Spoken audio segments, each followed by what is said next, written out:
அச்சம் என்பது மடமையடா படத்தில் நடித்து பாப்புலர் ஆனவர்தான் மஞ்சுமா மோகன். இவர் அதற்கு பிறகு பல படங்களில் நடித்து இருந்தாலும் ஒரு கட்டத்தில் இவருக்கு பட வாய்ப்புகள் குறைந்தது. நடிகர் கௌதம் கார்த்திக்கும் நடிகை மஞ்சுமா மோகனுக்கும் தேவராட்டம் என்ற படத்தில் ஒன்றாக இணைந்து நடித்து இருந்தனர். அதன் போதே இவர்களுக்குள் காதல் மலர்ந்தது.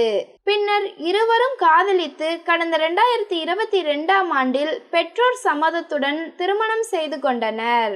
சமீபத்தில் சுழல் 2 என்ற ஹாட்ஸ்டார் வெப் தொடரில் நடித்தார். அதில் அவரது நடிப்பிற்கு ரசிகர்கள் மத்தியில் நல்ல வரவேற்பு காணப்பட்டது. திருமணத்திற்கு முன்னரே மஞ்சுமா மோகன் உடல் எடை அதிகரித்து காணப்பட்டார் என்பது அனைவருக்குமே தெரிந்ததே.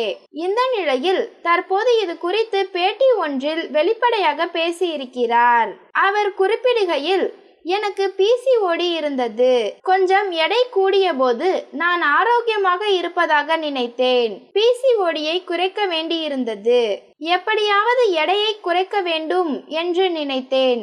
அறுவை சிகிச்சை மூலம் எடையை குறைக்க மருத்துவர்களை சந்தித்திருக்கிறேன். உடல் எடைதான் மிக பெரிய பிரச்சனை என்பது போல எல்லோரும் பேசுகிறார்கள்.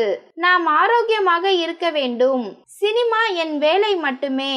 எடையை குறைத்து வேறொரு தோற்றத்திற்கு வந்தால் ஒருவேளை இன்னும் சில படங்கள் கிடைக்கலாம். அதன் பிறகு யாரும் நாம் எப்படி இருக்கிறோம் என்று விசாரிக்க மாட்டார்கள். வேலை சம்பந்தமில்லாத வேறு இலக்குகள் எனக்கு உள்ளன என்று மஞ்சுமா மோகன் குறிப்பிட்டுள்ளார். குறித்த விஷயம் தற்போது இணையத்தில் வைரலாகி வருகிறது.